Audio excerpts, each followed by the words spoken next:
Somebody asked me if we are selling chairs, they saw the videos. בוקר טוב, this morning. חודש טוב, חודש כסלו, חודש של אורות, the month of life and miracles. Interesting, one of the boys in Shorashim, Shiva, he received a job in downtown Miami, working in a jewelry store. And he got paid very little. He got paid $500 a week, and he was expecting more. And he was working over there only for 2 weeks. Classic teenager getting a job. You think he's going to make a lot of money. He didn't make enough money, and he left work after 2 weeks. During that 2 weeks, he was working in downtown Miami. It's not the best place to work. You have a lot of homelessness, etc. So it's a very interesting fellow. And a homeless came over to him. He said, "Can you give me money?" He said, "I have no money." He said, "But can I give you a hug?" He's like, "Yes." So he gave him a hug. And it was Rosh Chodesh Kislev. And he told them about the homeless wasn't a Jewish guy, was a veteran. And he happened to be on the streets, and he told them about the miracles of Hanukkah, what happened in Hanukkah, how a change can happen quick. So the homeless told them, "I want you to know that 7 years, no one ever gave me a hug. But I just want you to know, don't practice it. I wouldn't do it myself. Give a homeless hug, And I assume he didn't take shower for 7 years, maybe also, you never know. But so he said, nobody gave me a hug for 7 years. The way I noticed, I heard about the story, I was sitting with my student on a Friday, and I see a phone call. He said, "It's my friend from Morocco." Yeah, a friend from Morocco, you're supposed to see a Moroccan face, right? I see a white guy, friend from Morocco. I'm like, he doesn't seem to get angry so fast, Where's the Moroccan face over here? He said to me, so I see him, his friend, and his wife. He said the guy, because of that message and the hug, he said he used to make $2,000 a month from the pension that he had from the army, and that's not enough for drugs, so the rest was collected in the street. And he realized that he can create a change in his life. He said, if somebody give me a hug, that means I can do something.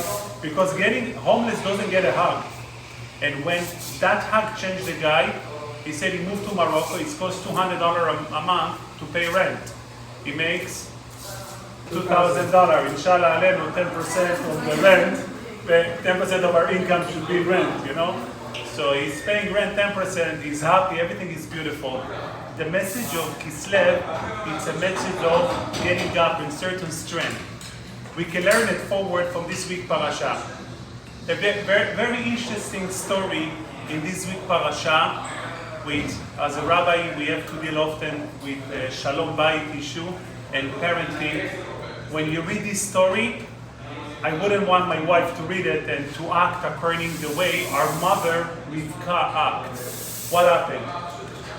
Yitzchak woke up in the morning and he realized he's about to die soon. He has 2 children, Yaakov and Esav. Yaakov is a good boy. Esav is the troublemaker, the guy who hang up on the wrong area in the neighborhood with the wrong guys. And what can you do? And Yitzchak decided one morning, he got up, he said, okay, I'm going to give the blessings, all of my wealth, all of my future, to Esav. He called up Esav, he said, Esav, come to my room. I want to give you a blessing, but the blessing needs to be with connection. So I want you to prepare for me food. Go, this is the food that I want, special lamb, special food. Go bring it over to me. Let's have a meal together so I can give you a special blessing, a special bracha. I'm giving you myself to you. Esav went out and trying to look for a sheep or something to catch. This conversation heard by his mama. The mom always hears the conversation they're not supposed to. So she heard this conversation. Too bad. And she's like, what's going on over here? We have Yaakov. What a good boy. A man, honest guy, nice guy. Why would Yitzchak going to give the brachot to Esau, to the mafia guy? He was the mafia at the time. The Gemara said that he used to be murderer on that day, people. Meaning he was a murderer. Why would you give the blessing to Yitzchak? Why did Yitzchak give the blessing to Esau? So what did he do? So she went over to Yaakov. She said, Yaakov, this is what's going on. Your father wants to give the brachot to Yitzchak. To Esau. Your father wants to give the brachot to all these coffee noises, I don't know where we all ADHD, in any different form. So he wants to give the brachot to Esau. Yaakov said, okay. Hazaku Baruch. He said, no. You're going to get the brachot. They're like, mommy, me brachot. If Abba wants to give it to Esau, you think I'm going to get it? She said to him, listen, we're going to have a special play. We're going to dress you up like Esau. You're going to look like Esau. He was blind at the time, Yaakov, so he doesn't need really to see you. And we're going to make sure you're going to talk like Esau. I'm going to make the best food that your father loves. I know what he loves, the lamb chop, whatever it is, the way, well done or medium. Back then, he used to love well done. Today, it's medium and rare. So he wants well done, he wants a good meat. I'll make it for him. He's going to be happy, you're going to get the bracha. Yaakov was very concerned. He says, Mommy, listen, if Daddy will realize that what they play is going to curse me instead of giving me bracha. So we're going to miss the whole point. What are we doing? She said, Alai kililatetcha beni. I'm taking the curse on myself. Don't worry. All good. I am responsible that nothing bad going to happen. Okay. Mommy said, he was the good boy, listen to Mommy. Mommy said, he followed Mommy's instruction. He dressed up with the soft clothing. She took lamb, she made a good lamb chop for him. She took the skin of the lamb and put it around his neck and his hand because Esau was very hairy. Not Harry Potter, Harry, a lot of hair. And he was going into he wanted to make sure he feels like him. So Yaakov walks into the room, smells good. Yitzchak smells the food. Sounds good. He put the food down, he said, Anochi Esav bechorecha. I am Esav, your bechor. He said, Yakum na'avi, Daddy, please come and eat from the food. He used one word. What's the secret word? Please, right? We're telling our kids. So he used the word please. So he went over so he's like, what's going on? Esav wouldn't tell me please, because we see later on, when Esav came after the scene, he said, Pop, get up. Yakum avi. Get up and eat. Yaakov used an interesting word. Yakum na avi. Please, get up. So Father Yitzchak realized something is wrong over here. Smells good. He said, let me feel you. He came and he rubbed him. He's like, oh, that feels like Esau. So he said, the voice is the voice of Yaakov. Akol kol Yaakov. V'ayadayim yedei Esau. The hands are the hands of Esau. What's going on over here? He asked him, are you my son Esau? He said, yes. He said, okay, I'm going to give you the bracha. And he gave him the bracha. And like in the movies, he gave him the bracha. Everything was great. As he was leaving, Esau came in. Esau smelled, there is food. I see bones on the table. What's going on, Daddy? He's like, Pop, get up. I got you the food. Esau, come. I want to give you. He said, who are you? I already gave the bracha to somebody else. He said, that was probably my brother, Yaakov. He said, that's not the first time that he did it to me. He tricked me already earlier, the famous story that Yaakov bought the firstborn right, the Bechorah, from Esau for a soup. He said, he tricked me already once. Yaakov said, don't worry. Yalla, gam baruch yeh. Give me the brachot, it's fine, it's okay. Should be blessed. Esau said, Abba, now I'm a shoplifter, nothing left for me. What I'm going to do in life? He said, okay, I'm going to give you also a beracha. And he gave him his own bracha. This is the story. I have few fundamental questions about this story. Question number one, I want to ask all men over here, okay? If you made a decision in life and your wife disagree with your decision, what do you expect your wife to do? To play a game around you, or take you out to coffee and talk to you? Even ladies respond, right? You're supposed to take me out for coffee. What is Rivka doing over here? She disagreed with Yitzchak. Yitzchak knew that Esav is in the mafia and Yaakov is the yeshiva guy. It was very clear. Yet, he decided the blessing should go to Esav. Rivka disagreed, and she made all play around him to trick him, to give the blessing to Yaakov. I didn't let my wife read it. She's going to do 2 meals at home, haram. You disagree with your husband, you make a play around, you stick it, that's it, you're done. What's going on? This is a mother's. That's the way a mother's supposed to be able to disagree with your husband. Second question. Yitzchak decides to give the brachot to Esav. Whatever reason he thinks he deserves the brachot. When Yaakov is standing in front of him, and he said, 1 second, Hakol, Kol Yaakov. The voice is the voice of Yaakov, but the hands are the hands, Yadayim Yedei Esav, of Esav. So, Yitzchak, something is fishy, right? What should you do? Tell him, hold on 1 second, let me wait. Get your mom, get Esav. Let me make sure that you are Esav. But he doesn't care. Something is fishy, yalla, lo nora. I'm going to give you the brachot. What's going on over here? Another question, like Yaakov, with all the respect, he was very worried being cursed by his father. He told his mom, I don't want to do it. She said, the curse it's on me. So, Yaakov, your mom giving you instructions how to play the game. You're supposed to, you dress like Esav, you talk like Esav, you pretend to be Esav. There is something in Yiddish, it's called Oy Bechuchem. A big chacham. When he talked to his father, he says, Yakum na, please get up. Oh, what's wrong with you, Yaakov? You're playing a game, you're the actor. You're supposed to act like Esav. What did you wrong? Suddenly you become tzaddik, huh? Yeah, you're going to say, Abba, please, you're a liar. You lied to your father's face. So don't tell me you are acting as a tzaddik. And when it comes now, you said, please, and this is where he almost fell. Almost Yaakov realized that he's playing a trick. What's going on in this story? So in order to understand, we need to step a little bit backwards. The Torah said, when Esav and Yaakov reached the age of 13, up to the age of 13, they both went to the same school. They went to Jewish academy, they were good boys, everything was beautiful, everything was nice. By the age of 13, which is a point to remember, maybe we'll talk about that next week, the transition of age of teenagers.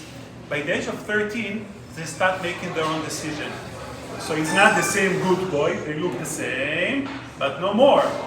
Esav decided, too much for me, I don't want to be in the Jewish school, I want to go out to work. He went out with the wrong guys, became part of the mafia, and the Torah says, Vayi Esav, Ish Yodea Tzayid, Ish Sadeh. He was a person who knew how to trap people, meaning the Torah said that Esav used to try to trick Yitzchak. He wanted to pretend to show Yitzchak that he's a tzaddik. So he used to come to Yitzchak, he said to Yitzchak, Abba, how do we give maaser from salt? How do you give 10th from salt? Salt, maaser, 10th of your income, of your produce you give only to what grows on the land. Salt, you're not supposed to give maaser. He said, Abba, how do you give maaser on water? Very big tzaddik. So he was trying to trick Yitzchak to show him he's a good boy. But the Torah says, V'Yaakov ish tam. What's tam? Tamim, naive, complete. Rashi says, Eno baki bechol ele. He doesn't know. He's not used to doing tricks. He's sitting and learning, doing his job, getting homework done, getting good grades. He doesn't need to be in the world to make tricks. Yitzchak standing in front of a future generation decision. If a father has two children, let's say, one is a mafia guy, but very bright guy, sharp, knows how to conduct business, no one can fool him. And he has another child, a good guy sitting in kollel, in yeshiva, learning all day Torah, and he has a lot of wealth, a lot of money. What will be the smartest decision to give it to? To give it, in one hand, you have the good boy, but if you're going to give him the money, people are going to trick him, and he doesn't know how to conduct business, and he's going to lose the money. On the other hand, you have a boy, he's not the best kosher, however, he's responsible. He will take care of the money, he will take care of the business. Yaakov, the bracha was, he gave the money and he said, you are responsible for your brother. So when he gave the blessing, he thought that was Esau. So he told him, I'm giving you all of my wealth, all of the control of the family, but you are the responsible party for your brother. The money going to come to you. You know how to take care of the family. Your brother in kollel, make sure to give him 50%. Let's say you give him only 10%. It's also enough for what's come from Esau. 10% of it, Yaakov can manage. Therefore, Yitzchak made a decision. I have two options: giving it to the kid who doesn't know how to do business, very naive, not a sharp kid, versus giving it to the sharp, to the kid who can conduct the business properly. I'm going to give it to Esau. Comes Rivka and said, no, you're wrong. Not that you're wrong in your decision, because if he wouldn't be wrong on his decision, she needs to take him out for coffee and to explain to him why is he wrong. She told him, you're wrong. You know why? Yaakov is a sharp kid, much more than Esau. The Torah said, "Eno baki," meaning he had no experience to practice his sharpness, his ability to conduct business, because he was always in yeshiva. But she says, I know that Yaakov is a sharp businessman better than Esau. How come she sees something and Yitzchak doesn't see something? Who is her brother? Who is the brother of Rivka? Lavan. Lavan was the most tricky guy who tried to trick Yaakov afterwards, next week Parsha. Lavan, she grew up on a house of mafia guys, house of liars. She can recognize characteristics because she grew up on such a house. She sees Yaakov is a good one. Yitzchak, who was his father? Yaakov, Avraham Avinu. He didn't see anything sharp by Avraham. Everything was by the book. So said Rivka said, I know that Yaakov, I know his characteristics. He's a sharp kid. He's amazing. He can take care of the family better than Esau. Especially he's not a liar. He's a straight guy. How would Rivka now go to Yitzchak and convince him? I'm telling you, Yaakov is a sharp guy. Yitzchak going to say, no, it's not. Yes, he is. No, he's not. What's going to be? She said to Yaakov, let's do something. Let's show Abba that you are a sharp kid more than Esau. How? She said, you are going to dress like Esau. You are going to talk like Yaakov. When you go to your father, he's going to see in front of him something fishy. You act like Esau and you talk like Yaakov. So said Yitzchak, what's going on? Who is this? Akol kol Yaakov ve'ayadayim yedei Esau. So we have two options. Either it's Esau and he decided to talk nice, yalla, tfadal, let him take the brachot. But what's the alternative? It's Yaakov and he's playing a game on me and he's trying to pretend to be like Esau. Perfect! Because if Yaakov is a sharp kid, can make a game, can trick me, he has the ability, he had the characteristics of a sharp kid. Said Yitzchak, no problem, I will give him the brachot. So the reason Yaakov was acting weird acting like, pretend to be Esav, but talking like Yaakov, he wants to give the father the message. I am Yaakov. I look like a good kid, but I am very sharp. I know how to stand for what I need to stand for, and I know how to conduct things properly. Therefore, when Yaakov gave him the beracha, Yaakov knew it's possible, it is. When Yitzchak gave him the beracha, Yitzchak knew that it is Yaakov. That resolved the famous question in halacha. The halacha, we have an halacha, it's called mekach taut. For example, if I think I have a diamond that's worth $2,000, and I sold it to Ceci, and then you really found out it's worth $20,000. What's the halacha? I had the wrong understanding what's the item worth. The transaction gotta be reversed, the money goes back to him, and I'm getting my diamond back. Because when you did something that you were missing information, it's not considered a transaction. If you're buying a car, if you assume the car had an engine and transmission, and after you bought the car, it doesn't drive. Sound familiar? If that happened, that's called mekach taut, wrong transaction. So in halacha, they ask, how come the blessing went to Jacob, to Yaakov?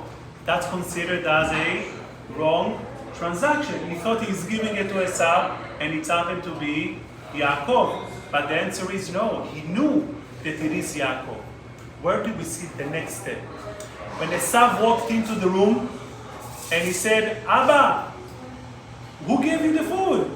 He said, probably it was Yaakov. He said, Yaakov tricked me already twice. He bought my first right-born, the Brachot, and now he tricked me again. You know what Yitzchak said? Gam, Baruch, he should be blessed. Why? If he tricked you already once, and this is the second time, so he's a sharp kid. Mitzuyan, Gam Baruch yeh. However, there is a fundamental difference between who is Yaakov and who is Esav. The word, your brother came, bechokhmah. I'm sorry. The Torah said that Yaakov told Esav, Ba achicha b'mirma. Your brother came with a lie, with a trick. The Targum, the translator, Onkelos, translated bechokhmah. He came with wisdom. When we talk next week about Lavan, Arami Lavan, that was a tricky guy, the liar, the Targum says, Arama, meaning a liar. Being a sharp person, to be able to trick, you can use it on two different ways. You can use it to get what you deserve, that's called chokhmah, that's called wisdom. To use it to get what you don't deserve, that's called a lie, a trick. The fundamental of Am Yisrael built with knowing how to be sharp, how to be smart, how to reach to areas that other people don't reach. Anywhere in the world, whatever Jews were at, they were the most successful people in business because we do have that capability and that ability. However, we do have the most important responsibility. That power must be used only to get what you deserve, not to get what you don't deserve. Unfortunately, the Israelis of us, we're growing up in Eretz Israel. I was talking to people, I was seeing a friend of mine, he has a business over there, and he wrote the business on non-for-profit organization. So this is in Israel. So he makes one of his family members is the member in the non-for-profit. So he receives a salary. Then he doesn't need to pay taxes for the company. So I'm telling you, what's going on with you? Do it right. He told me, Rabbi, if I'll do it right, I'm going to spend 70% of my income. So sometimes, unfortunately, in Israel, there is a difficult time making living as the taxes and the government become the biggest partner. But we need to understand when we are coming here to the United States, Hashem gave us, it's Medina of Chesed, it's a country of mercy. They let you make money, and they let you do it right. We don't need to go around. We don't need to make shit. We don't need to trick in taxes. People often buy cars. Can you put the lawyer number? in the tax, make sure I'm not going to pay too much taxes. That's not the straight way of Torah. We are sharp to go around, but we need to use our wisdom and our ability to get what we deserve, not what we don't deserve. Paying taxes in the United States, it's an obligation. By the way, there are tax laws that can avoid you paying taxes. Tfadal, enjoy it, that's on the book. But anything we try, you think that if you buy a car for $10,000 and you wrote $5,000, you save $350. Is that means that this money belongs to you or not? It's not belong to you. That belongs to the government. All of the money that we deserve were already said from Rosh Hashanah to Rosh Hashanah what we have.